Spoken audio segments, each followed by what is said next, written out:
पूर्णमदा पूर्णमिदं पूर्णात् पूर्णमुदच्यते पूर्णस्य पूर्णमादाय पूर्णमेवावशिष्यते ब्रह्मानन्दं परमशिवं केवलं ज्ञानमूर्तिं द्वन्द्वातीतं गगनसदृशं तत्त्वमस्यादिलक्ष्यम् एकं नित्यं विमलमचलं सर्वदेव साक्षिभूतं भावातीतं सर्वं तन्नमामि।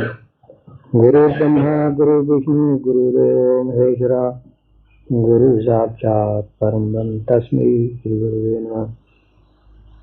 ध्यानार्थं गुरोर्मूर्ति पूजामूलं गुरोपरं मंत्रमूलं गुरोर्वाक्यं मोक्षमूलं गुरोर्कृपा।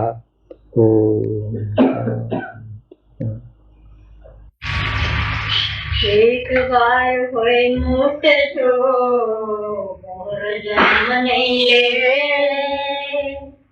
कोई कर्म बाकी नहीं जो बांध ले आवे थे।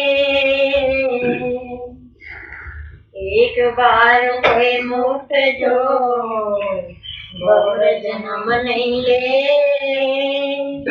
कोई कर्म बाकी नहीं जो बांध ले आए थे।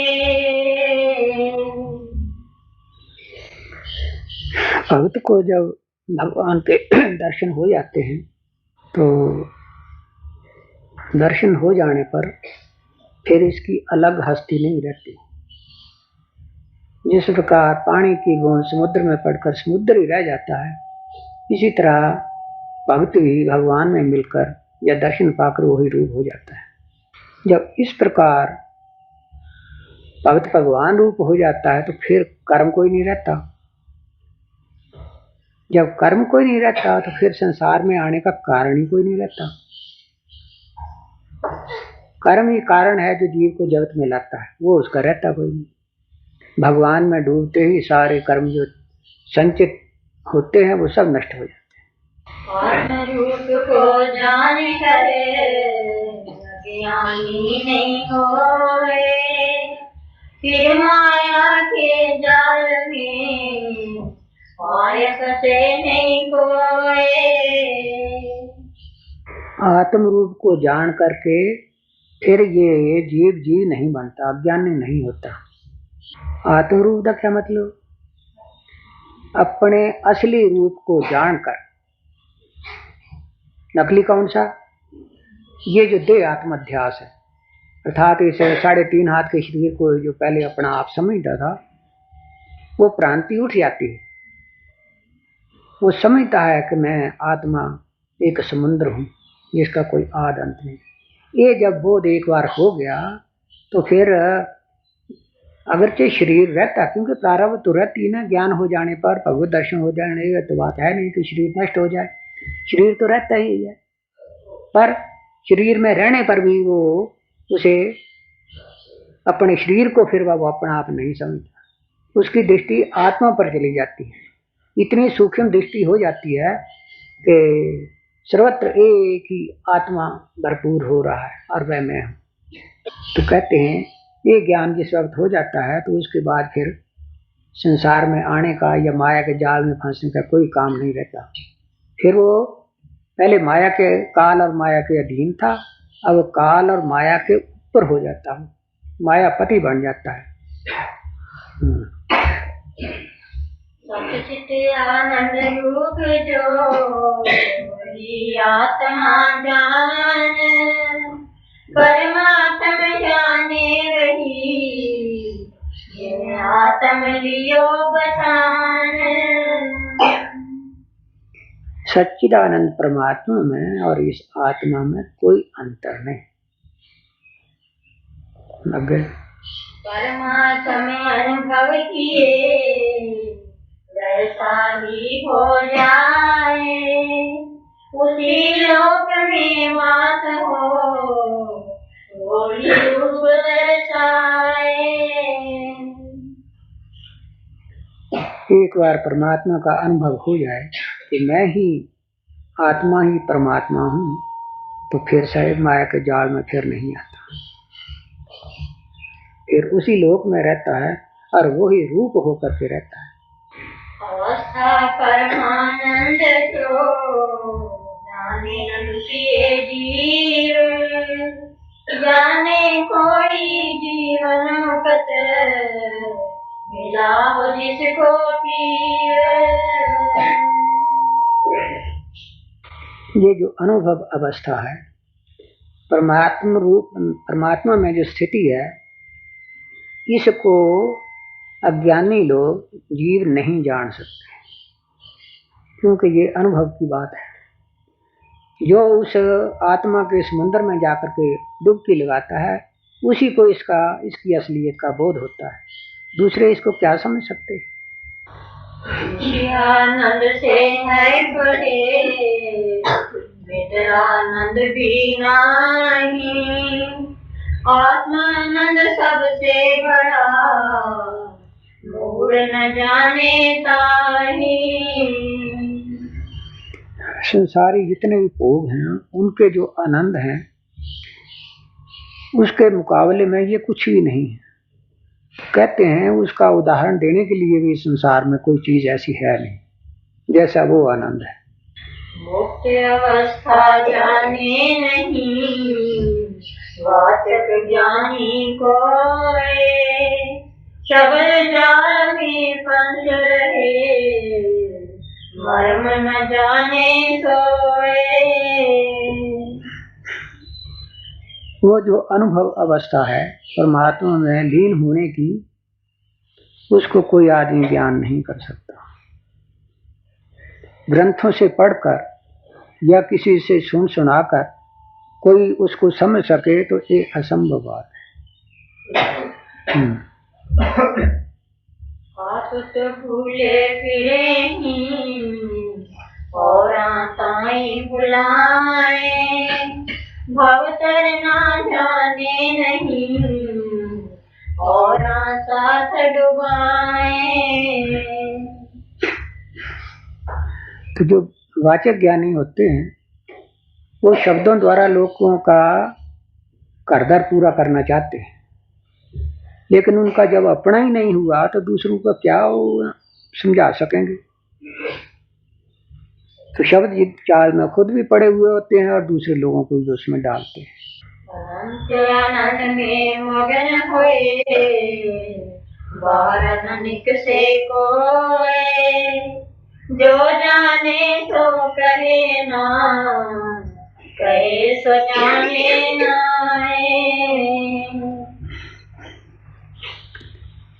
तो जीवात्मा जब उस समुद्र में जाकर के लीन हो जाता है तो उसी आनंद में डूबा रहता है, और वो आनंद कैसा है कि बढ़ता ही चला जाता है। जिस तरह एक आदमी ने, किसी ने खूब पेट भरकर मिठाई खाई, आज भी खाई, कल भी खाई, परसों भी खाई, तब क्या होता है, मिठाई होने पर भी अगले दिन उसको फिर वो मिठाई अच्छी नहीं लगती, कहता अब कोई नमकीन चीज चाहिए। तो जिस मिठाई के साथ इतना उसका प्यार था कि सारी उम्र में खाता ही रहूं, तो बार बार खाने से वो 3-4 दिन में ही उसकी बस हो जाती। तो आत्मानंद जो है वो ऐसा नहीं है, वो नित्य प्रति बढ़ता ही चला जाता है।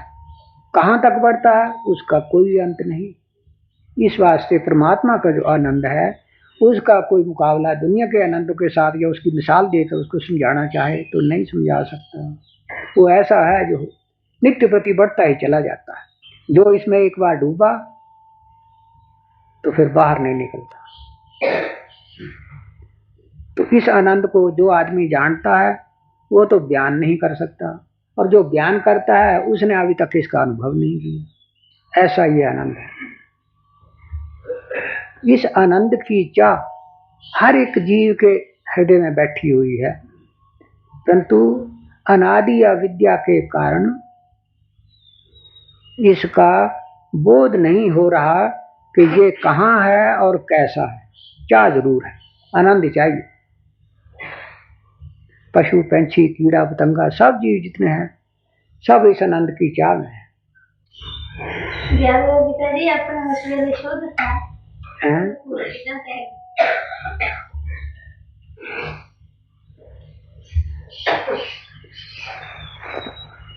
कहते हैं कि सृष्टि के शुरू में जब पहले जगत हुआ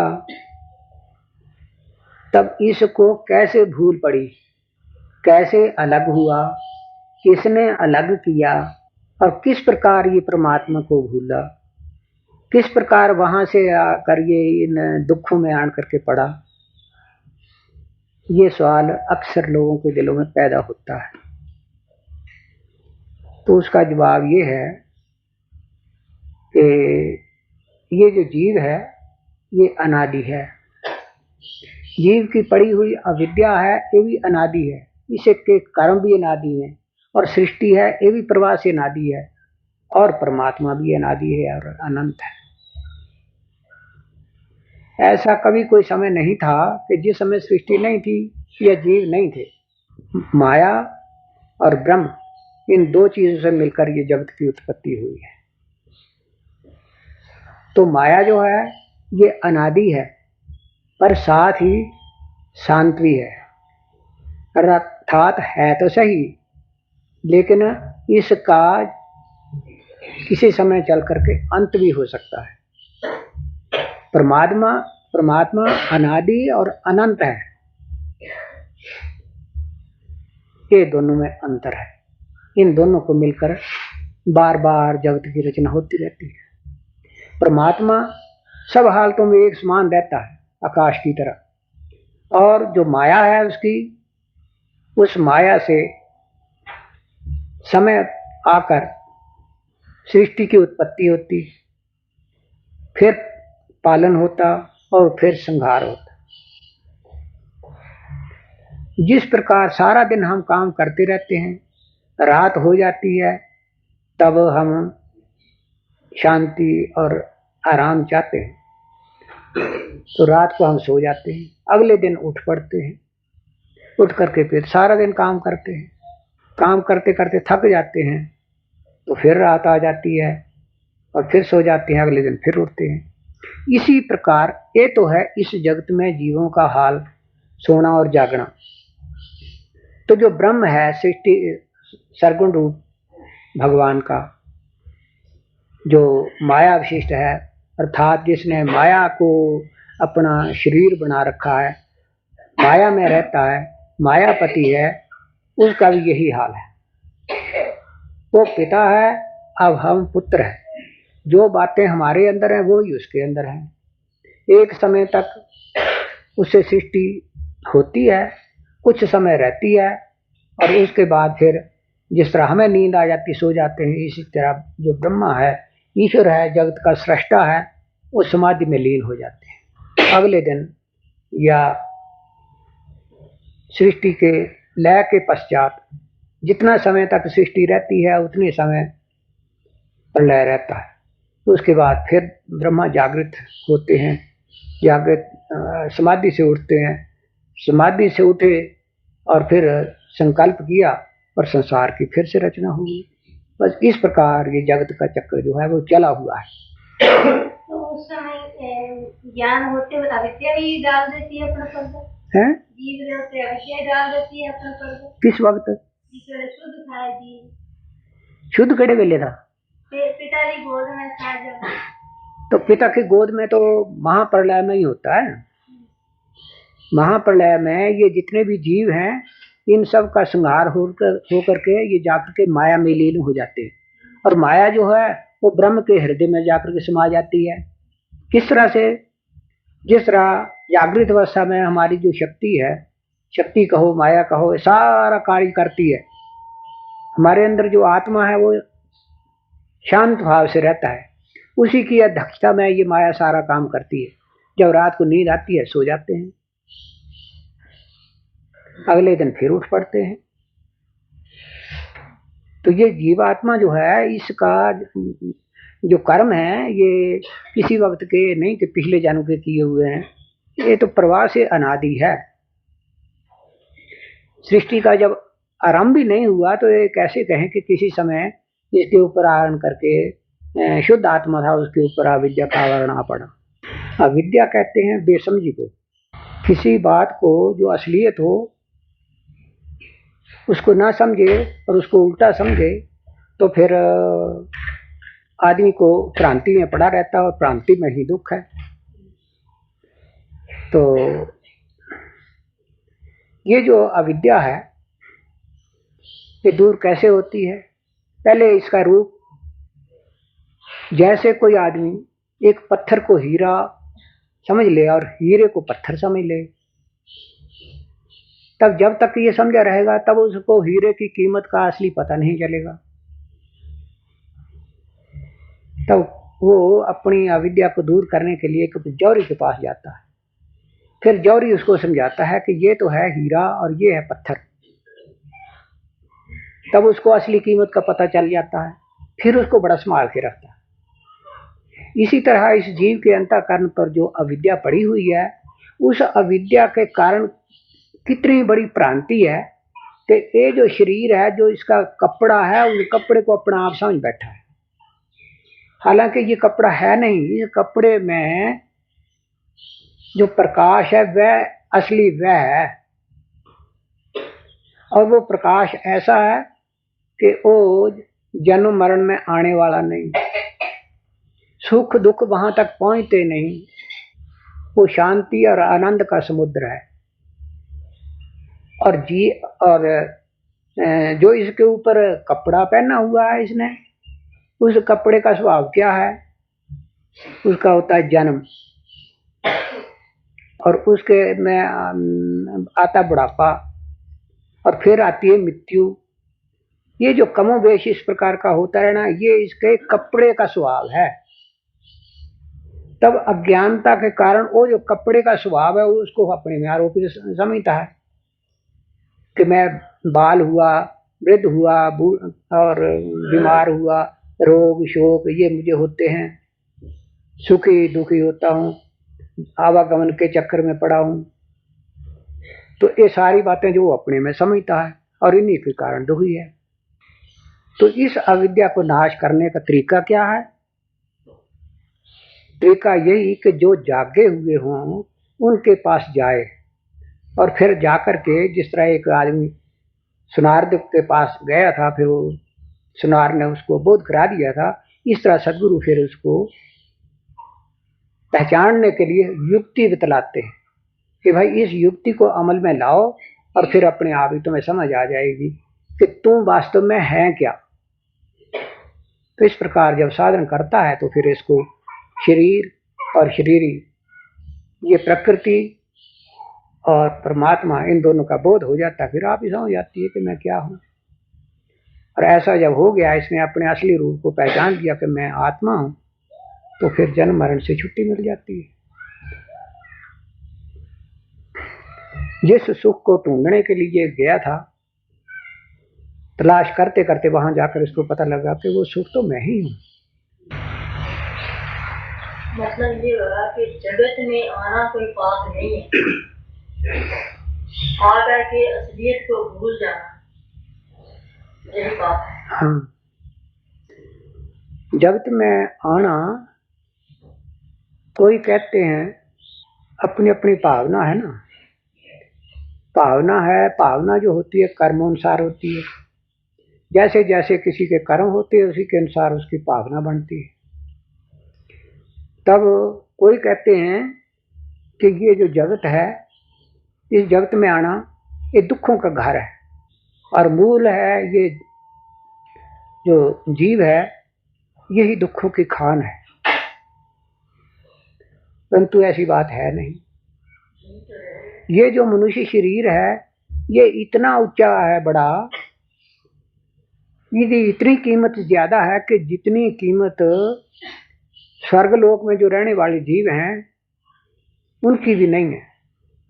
ऊपर के जो लोक है, उन सबसे ऊपर का जो लोक है वो ब्रह्मलोक है, ईश्वर का धाम है। उसमें भी 4 प्रकार की जो मुक्तियों वाले जीव हैं, बड़े बड़े पुण्य कर्म करने वाले हैं, वो ब्रह्मलोक में जाते हैं। परंतु उन पुण्यों के खत्म हो जाने पर फिर वहां से गिर पड़ते हैं और मनुष्य शरीर में आते हैं। हालांकि वो इतना बड़ा ऊंचा लोक है कि जिसके सुखों का अंत नहीं, जिसकी उम्र का अंत नहीं, लाखों और करोड़ों कल्प वहां बीत जाते हैं वहां के जाने वाले जीवों। तो इतना ऊंचा वो लोक है। सुख दुख का वहाँ नाम निशान नहीं। परंतु जो आजादी, जो लाभ इस जीव को मनुष्य शरीर में मिलता है वो कहीं भी नहीं मिलता। लोग कहते हैं यही मनुष्य शरीर दुखों की खान है, परंतु ऐसा है नहीं।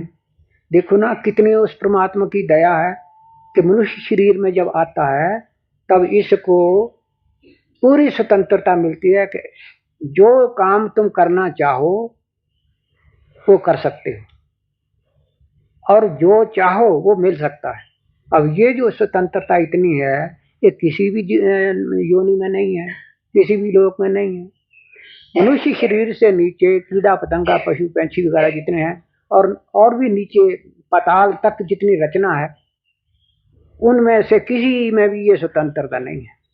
अपनी मर्जी से कोई काम नहीं कर सकते। और दूसरी बड़ी बात उनमें ये भी है कि उनको पुण्य पाप कोई नहीं लगता। पुण्य पाप लगता है तो आदमी को लगता है, लेकिन ये जो पुण्य पाप है इन्हीं के कारण ये जीव जगत में बंधा हुआ है।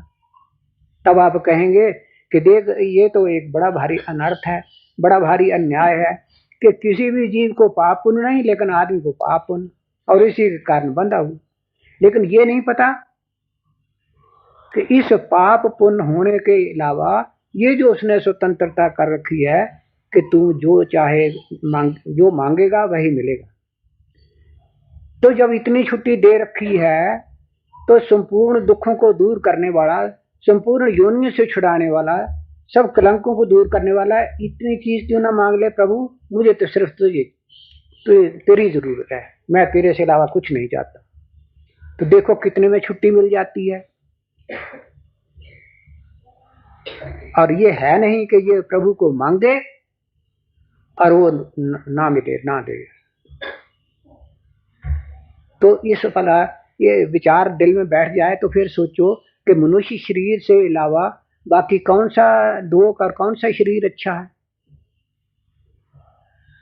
तो इस मनुष्य शरीर को देवता लोग जो हैं वो भी तरसते हैं। क्यों तरसते हैं? इसीलिए कि हमें वो वस्तु मिले कि फिर नीचे ऊपर जाना ही न रहे। इस मनुष्य शरीर के लिए उस अकारण दयालु परमात्मा ने कितने ही तो देवता लोग इसकी सहायता के लिए छोड़े हुए हैं, रात दिन इसकी सेवा करते रहते हैं। हवा मिट्टी पानी आग आकाश सूर्य चंद्रमा नक्षत्र ग्रह जितने हैं सब इसकी सेवा कर रहे हैं। और फिर बड़ी बात है इस सेवा के बदले में वो कुछ मांगते नहीं, निष्काम भाव से सेवा कर रहे हैं।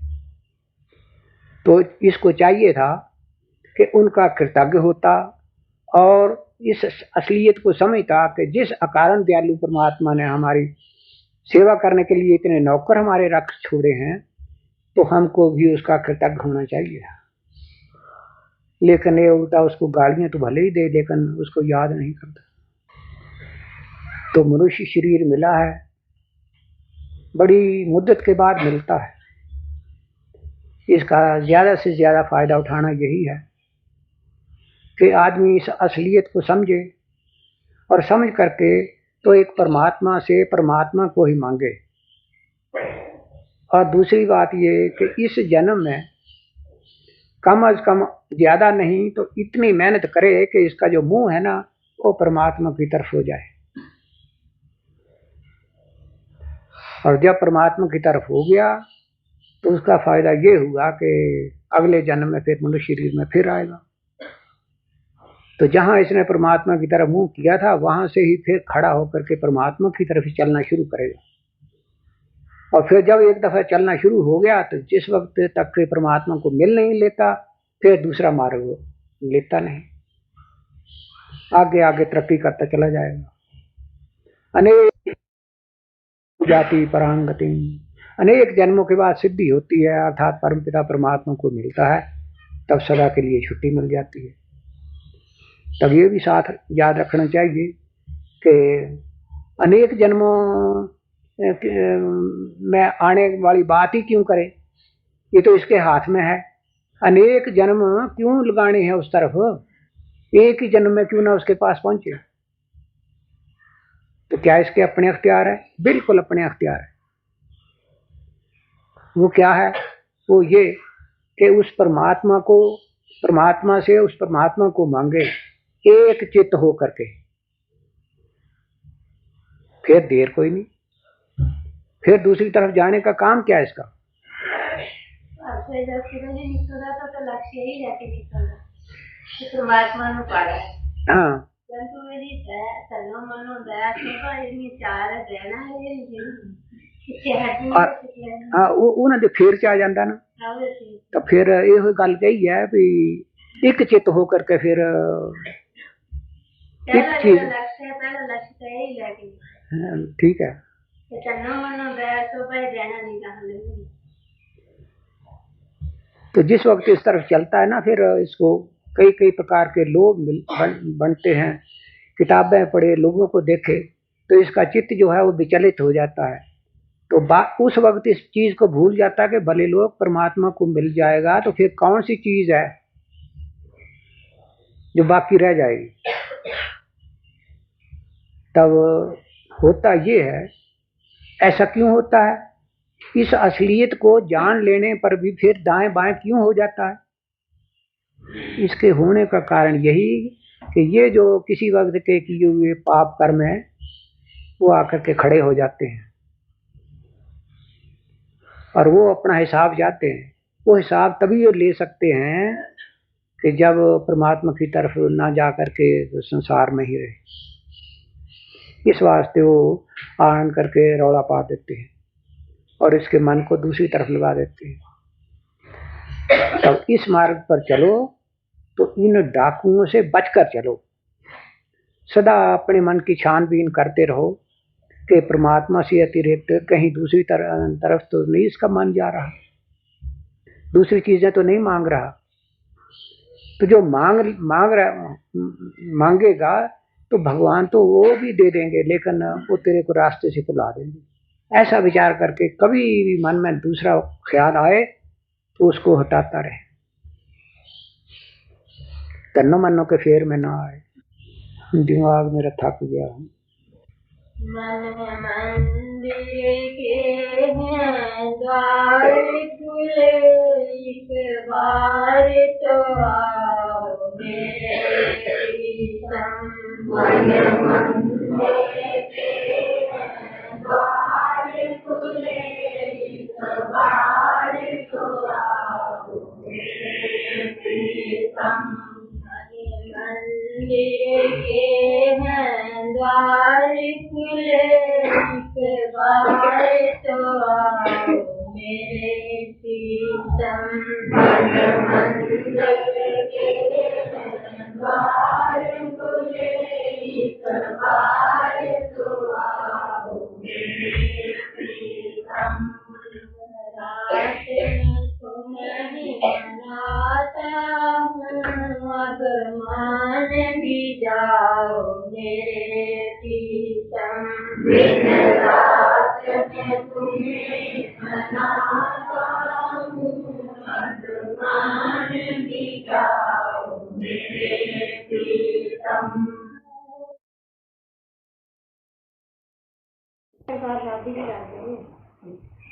खैर शादी भी अगर कर करा दे तो उसमें भी कोई दोष ज्यादा नहीं है। शादी कर करा दे फिर उसको छुट्टी दे दे।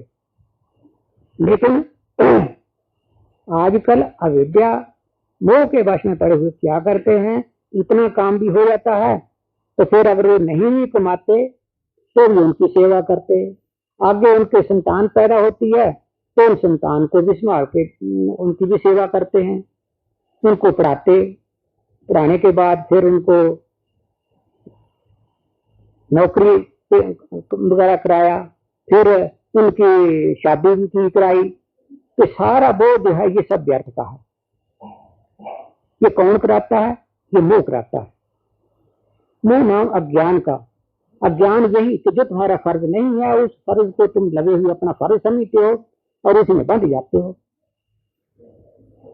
तो इस हद को पहचानो कि कहां तक हमारा कर्तव्य है सेवा करना। उस हद से आगे बढ़े तो मोह आ गया, मोह आ गया तो मोह रूपी रस्सी बन गई, मोह रूपी रस्सी बनी तो संसार से छुट्टी नहीं। विवेक जागृत हुआ तो अपने असली कर्तव्य को समझो कि मेरा कर्तव्य क्या है। मेरा कर्तव्य यह है कि जिस मार्ग पर चला हूं उसको निभाते हुए असली जो मेरा लक्ष्य वो भव्य प्राप्ति है। ये संसारी झंझट जो है ये मेरा लक्ष्य नहीं है, ये तो बाहरी जो रस्ते की चीजें हैं करनी है। आगे हाँ, मिलेगा मात्र के हेतु वो लोभ करें यह जान। तो उनको अपनी जीवन यात्रा चलाने के लिए मात्र जितना काम करना पड़ता है उतना ही करना चाहिए, ज्यादा नहीं। ज्यादा करने से फायदा क्या, झंझट ही बढ़ेंगे और कुछ नहीं होगा। रुपया पैसा ज्यादा कमाओगे, संपत्ति बनाओगे, जमीन जायदाद बनेगी, बड़े बड़े लोगों के साथ मेल मिलाप हो जाएगा, भला इनसे आपको क्या काम होगा। रुपया पैसा जमीन जायदाद जो कुछ और नहीं, ये शरीर भी सब यहाँ ही रह जाएगा, साथ तो कुछ जाएगा नहीं। भला फिर इतनी झंझट में क्यों पड़े थे भाई। इतनी जो संपत्ति पैदा किए, पैसा बनाया, बैंक में जमा कराया, तो इसके लिए कहा है कि ये जो धन संपत्ति है पापा बाजू हो न कट्ठी मोया संग न जाई। जितना रुपया पैसा संपत्ति बना लो ये बिना पापों के तो होगी नहीं, तो पापों की गति साथ होगी और जो कमाया हुआ वो सब यहाँ रह जाएगा, उसने कोई मदद नहीं करनी। तो असलियत ये है तो फिर आदमी अपना इस शरीर में रहकर अपना निर्वाह करने मात्र की बात क्यों ना करे, क्यों लोभ न पड़े। तो लोभ से बचना चाहिए। जिस चीज का लोभ करना है वो लोभ करो। लोभ किस बात का करना है, लोभ करना है इसी मनुष्य शरीर में रह करके परमात्मा को पाना है। उसके लिए जो ज्यादा से ज्यादा हो सकता है वो करो। बाकी जितने काम है वो प्रारब्ध कर्म अनुसार आपको प्राप्त हुए हैं अथवा आपने जानबूझ कर लिए हैं, उनको तो निभाना काम है, उनको निभाओ मात्र, परंतु उनमें गलतान ना हो। आजकल कई आदमी ऐसे देखने में आए जिनके अपने संतान नहीं हो तो वो दूसरों की संतान ले लेते हैं, पुत्र नहीं तो दोते से ही उनके पीछे लगे जाते हैं। जब तक वो उड़ने के काबिल नहीं हो जाते तब तक उनके पीछे लगे रहते हैं। नहीं मूर्ख समझते कि मेरा काम क्या है, मैं किस मतलब से ले आया है। परमात्मा ने जो मुझे नई संतान दी तो किस लिए नहीं दी, वो तो कारण दयालु है। उसने तो दी थी कि तू मेरी तरफ आगे ज्यादा से ज्यादा बढ़ सके, तेरे को झंझटों से छुटाया था। अंदर नहीं हुंदा तेरा विवेक का पैदा होना है, जब वो पैदा ना हो तो गल नहीं बन। तो उन्होंने जिस समझ की हद हो तो कदे अपने नाल ले आए, कभी उन्होंने खुद मौका दिया जाओ जाकर के संग सुनो, बैठो देखो सुनो, इतने दिन लगा के आओ। 15 दिन में स्कूल तो छुट्टियां हुई हैं, आज इन्ने दिन टाइम तुम उठे लगा के आओ। तो इस तरह मौका देना चाहिए ताकि वाकई ये ठीक है जी इतों तक गल। लेकिन दूसरा जरा है वो नित्य कठिन। अच्छा अगे जब ही पूरे मौनी तुझको दास, हरि को स्वामी जान कर रखे मिलन की आस। तो फिर कहते हैं कि अहंकार जो है ना, अपने आप को कुछ समझना, तो कहते हैं अगर तुम्हारे से नहीं रहा जाता तुम कुछ समझते हो अपने आप, मैं भी हूँ कुछ, तो कोई हर्ज नहीं, तुम अपने आप को भगवान का दास समझो, वो मेरे स्वामी है और मैं उनका सेवादार, और सेवक का धर्म है सेवा करना। तो इस तरह ये जो अहंकार है जो तुम्हारे को परमात्मा से अलग रखता है, अलग करने वाली चीज है, एक लकीर लगा देती है इससे परे तुम हो और ये मैं हूँ, इसको दूर करने के लिए तुम भगवान के सेवक बन जाओ। सेवक कहो या भक्त कहो एक ही चीज है। तो सेवक कहाँ जाएगा, जहाँ स्वामी होगा। तो ये अहंकार जो है ये अच्छा है। तो कोई आपको पूछे कि तुम कौन हो, तो मैं सेवक हूँ, भगत हूँ। तुम्हारा लक्ष्य क्या है? भगवत प्राप्ति। तुम्हारा धर्म क्या है? भगवत प्राप्ति। लक्ष्य क्या है? भगवत धाम। तुम्हारा नाम क्या है? तुम्हारा जाप क्या है? भगवान का नाम। इस तरह अपने आप में सब तरह के नाल भगवान का बना लेना चाहिए। हाँ, पंथ मार्ग धर्म एक ही चीज है। कई आदमी पूछते होंगे, आपको पूछा भी होगा किसी ने कि तुम्हारा पंथ क्या है। जैसे हर एक पंथ आई है, नानक पंथी, पलटू पंथी, दादू पंथी, अनेक पंथ। पंथ नाम रस्ते का, मार्ग का, जिस रस्ते होकर के परमात्मा ने मिलते। तो तुहानू भी अगर कोई पूछे कि तुहाडा मार्ग क्या है, पंथ क्या है, तो भक्ति पंथ, भगवत प्राप्ति मेरा लक्ष्य। भगत हूँ किसका? भगवान का, बस।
भिखारी सदाई दाता तू भिखारी सदाई दाता तू सतगुरु सतगुरु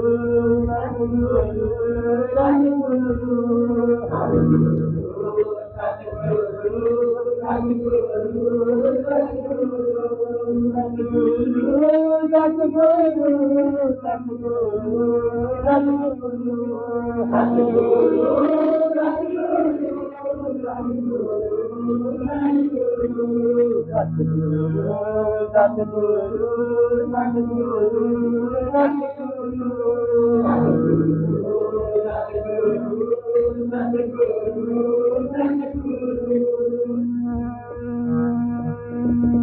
अर्ज कर जो हमें जोड़ प्रभु अर्ज कर जो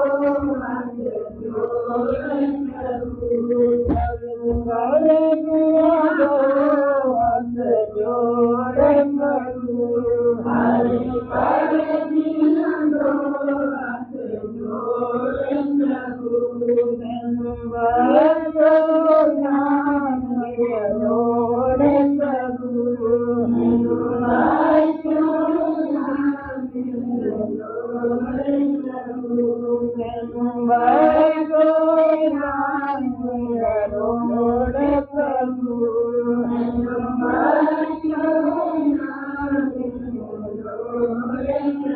पूरी हो तो मेरी है थोड़ा प्रभु पूरी हो तो मेरी है थोड़ा प्रभु पूरी हो तो मेरी है थोड़ा प्रभु पूरी हो तो मेरी है थोड़ा प्रभु बंदे आगे दिल में यही गुफ्तगू आखिर दिल में यही गुफ्तगू बंदे आगे दिल में यही गुफ्तगू बंदे आगे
Amen.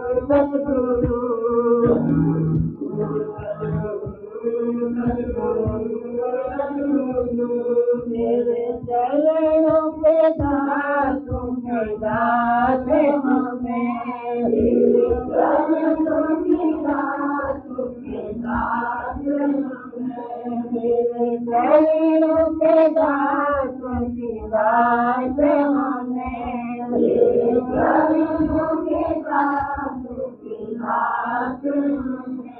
सभी चरणों में तेरे निवास हमें, सभी चरणों में तेरे निवास हमें, सभी चरणों में तेरे निवास हमें, सभी चरणों में तेरे निवास हमें। कर दे दाता मेरी आए, पूरी कर दे दाता मेरी आए, पूरी कर दे दाता मेरी आए, पूरी कर दे दाता मेरी आए। सतगुरु सतगुरु सतगुरु सतगुरु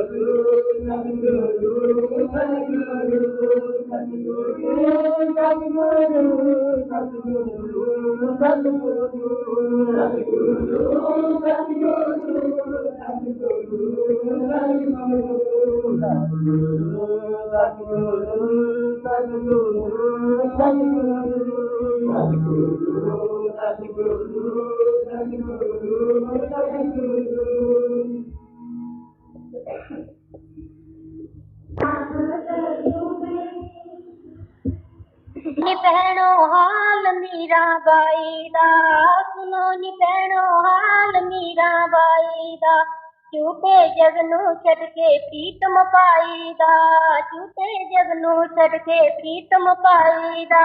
राणा भी मीरा नू पिया डरांदा सी, राणा भी मीरा नू पिया डरांदा सी, सच्चा दिल सी उदा नहीं घबरांदा सी, सच्चा दिल सी उदा नहीं घबरांदा सी। मो दुनिया दे नाल न मीरा कीता सी, मो दुनिया दे नाल न मीरा कीता सी, हस हस जहर पियाला मीरा पीता सी, हस हस जहर पियाला पीता सी। सुनो नी भैणो हाल मीरा बाई दा, सुनो नी भैणो हाल मीरा बाई दा, झूठे जग नू छड़ के प्रीतम पाई दा, झूठे जग नू छड़ के प्रीतम पाई दा। नैन भी उदे चम चम नीर बहांदे सी, नैन भी उदे चम चम नीर बहांदे सी, अग दिरां दी आके ते भड़कांदे सी, अग दिरां दी आके ते भड़कांदे सी। सुनो नी भैणो हाल मीरा बाई दा, सुनो नी भैणो हाल मीरा बाई दा, झूठे जग नू छड़ के प्रीतम पाई दा, झूठे जग नू छड़ के प्रीतम पाई दा। लोकां भावें मीरा इक दीवानी सी, लोकां भावें मीरा इक दीवानी सी, सच्ची प्रभु दी भगती मीरा जानी सी, सच्ची प्रभु दी भगती मीरा जानी सी। सुनो नी भैणो हाल मीरा बाई दा, सुनो नी भैणो हाल मीरा बाई दा, झूठे जग नू छड़ के प्रीतम पाई दा, झूठे जग नू छड़ के प्रीतम पाई दा। मीरा कहंदी हुण मैं श्यामा तेरी हां, मीरा कहंदी हुण मैं श्यामा तेरी हां, तू हुण बन जा मेरा मैं हुण तेरी हां, तू हुण बन जा मेरा मैं हुण तेरी हां। सुनो नी भैणो हाल मीरा बाई दा, सुनो नी भैणो हाल झूठे जगनू छड़ के प्रीतम पाईदा, झूठे जगनू छड़ के प्रीतम पाईदा।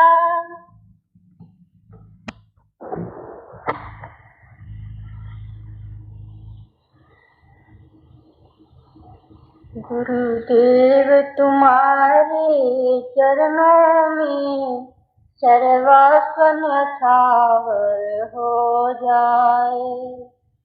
गुरुदेव तुम्हारे चरणों में सर्वस्व न्यौछावर हो जाए। तन मन धन सब इन चरणों पर वारा जाए, वारा जाए। तन मन धन सब इन चरणों पर वारा जाए, वारा जाए। इस तन की खाल के जूते बने, इस तन की खाल के जूते बने, गुरुदेव के चरणों की खातिर, गुरुदेव के चरणों की खातिर। सर के बालों का झाड़ू बने गुरु चरण, गुरु मार्ग को झाड़ा जाए। हर के बालों का झाड़ू बने गुरु मार्ग को झाड़ा जाए। गुरुदेव तुम्हारे चरणों में सर्वस्व न्यौछावर हो जाए। गुरु रहा की गर्द बिठाने को, गुरु रहा की गर्द बिठाने को, हो मेरे लहू से छिड़काओ, मेरे लहू से छिड़काओ। और हड्डियां पिस कर क्यों न बने, रास्ते में ताकि बिछ जाए। और हड्डियां पिस कर क्यों न बने, रास्ते में ताकि बिछ जाए। तन मन धन सब इन चरणों पर वारा जाए, वारा जाए। एक आज्ञाकारी चाकर हो, एक आज्ञाकारी चाकर हो। मन मेरा गुरु के चरणों में, मन मेरा गुरु के चरणों में। तब सफल ये जीवन हो मेरा, और आशा पूर्ण हो जाए। तब सफल ये जीवन हो मेरा, और आशा पूर्ण हो जाए। गुरु देव तुम्हारे चरणों में सर्वस्व न्यौछावर हो जाए। इस जीवन की बात नहीं, इस जीवन की बात नहीं, लाखों भी जन्म मैं अगर पाऊं, लाखों भी जन्म मैं अगर पाऊं, हर जन्म में फिर मेरा जीवन गुरु चरणों के अर्पण हो जाए। हर जन्म में फिर मेरा जीवन गुरु चरणों के अर्पण हो जाए। गुरुदेव तुम्हारे चरणों में सर्वस्व न्यौछावर हो जाए। गुरुदेव तुम्हारे चरणों में सर्वस्व न्यौछावर हो जाए। तन मन धन सब इन चरणों पर वारा जाए, वारा जाए। तन मन धन सब इन चरणों पर वारा जाए वारा जाए।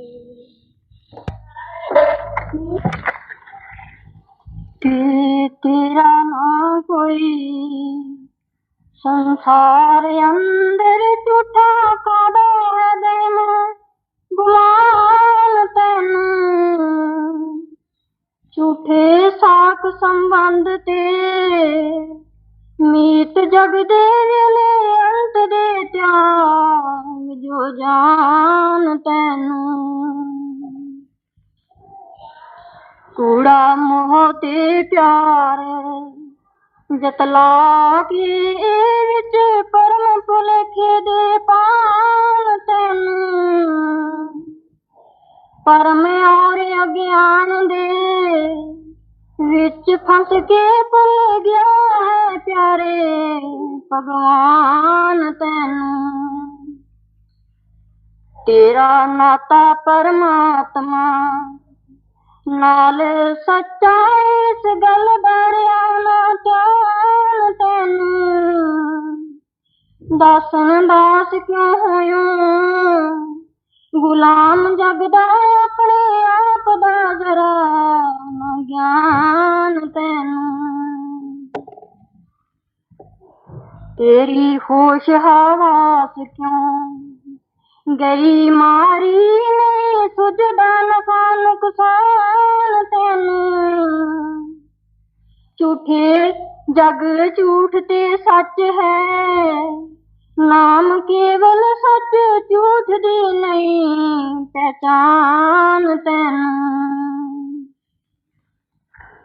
अमृत नाम दा त्याग के जहर पीवे विषे जग दे पे परमान तैनू फल घोर कलेश है विषयां दा करना अंत न पवे भुगतान तैनू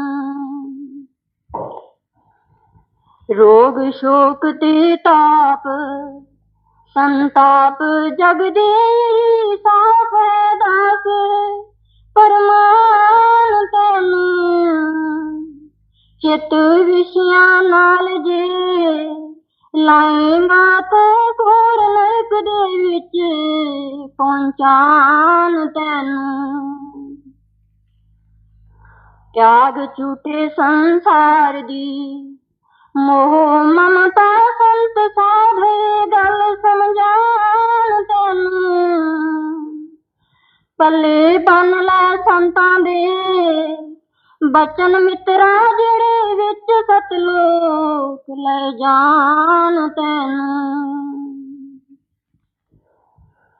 संतां जिया ना होर कोई मीत सच्चा मार्ग भगती दा जेड़े दरसान तैनू जन्म जन्म दे परम भुलेखे कढ के सत और असत परखान तैनू शरण सतगुरु संत दी लै दासा जम काल थे गुरु छुड़ान तैनू लगे सुरत जो चरणा दे नाल तेरी अपने ताम विच संत ले जान तैनू ते टाल ना कीमती वक्त एवें इस वक्त दा लाभ उठाए बाजो मनुष्य जन्म हीरा कौडी मुल जांदा बंदगी भजन कमाए बाजो